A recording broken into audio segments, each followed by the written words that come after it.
حضرت سعد بن عبادہ رضی اللہ عنہ سے روایت ہے کہ حضرت رسول کریم صلی اللہ علیہ وسلم نے ارشاد فرمایا کہ جس شخص نے قرآن شریف پڑھا اور پھر اسے غفلت اور سستی کی وجہ سے بھلا دیا، وہ اللہ سے اس حال میں ملاقات کرے گا کہ انجام ہوگا۔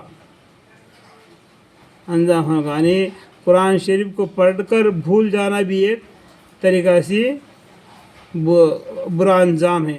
اللہ سے اس حال میں ملاقات کرے گا کہ انجام ہوگا یعنی کوڑی ہوگا، اس کے ہاتھ میں انگلیوں گری ہوئی ہوگی۔ اور کچھ بزرگوں کا کہنا ہے کہ اس کا مطلب یہ ہے کہ اس کے دانت گرے ہوئے ہوں گے۔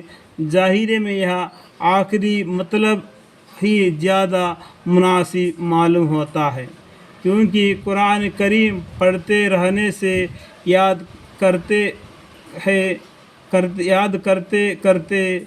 اور پڑھتے رہنا زبان اور دانتوں کا عمل ہے، اس لیے اس کی سزا دانتوں کا نہ ہونا ہی مناسب ہے۔ اللہم اغفر، خدا ہی بہتر جانے۔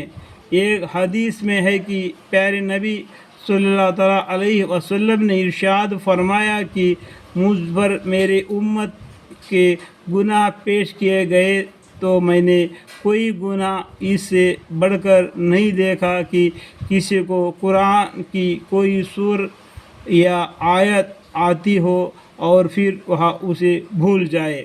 یعنی قرآن کریم کو سیکھے پڑھے اور قرآن کریم کو دوبارہ نہ پڑھنے کے وجہ سے اور اس آیتوں کو بھول گیا، یعنی قرآن کو حفظ کر دیا اور دوبارہ اس کے اوپر عمل نہ کرنے کی وجہ سے، قرآن کریم کو بار بار نہ پڑھنے کی وجہ سے اس نے قرآن کا آیتوں کو بھول دیا، اس کو سزا ہوگی۔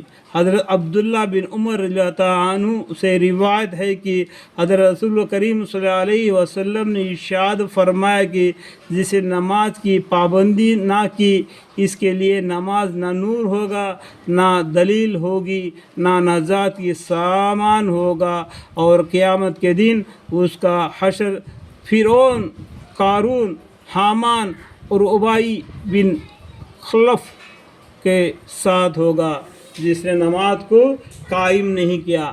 دین اسلام کے اندر نماز کیا ہے؟ ریڑھی کی ہڈی کے برابر ہے، بغیر ریڑھی کی ہڈی انسان کھڑا نہیں ہو سکتا ہے۔ اس طریقے سے اسلام کے اندر نماز کا اتنا درجہ ہے۔ جس نے نماز نہیں پڑھی تو اللہ تعالیٰ اس کا حشر ان لوگوں کے ساتھ کرے گا۔ فرعون جو قارون کے بارے میں تو معلوم ہے، اور قارون اور حامان اور ابی بن خلف کے ساتھ ہوگا۔ اللہم اغفر لی، اللہم اغفر لی، اللہم اغفر لی۔ ہر حالت میں اللہ تعالی ہمیں نماز پڑھنے والا بنائے اور ہدایت دے، ہدایت دے، ہدایت دے، آمین۔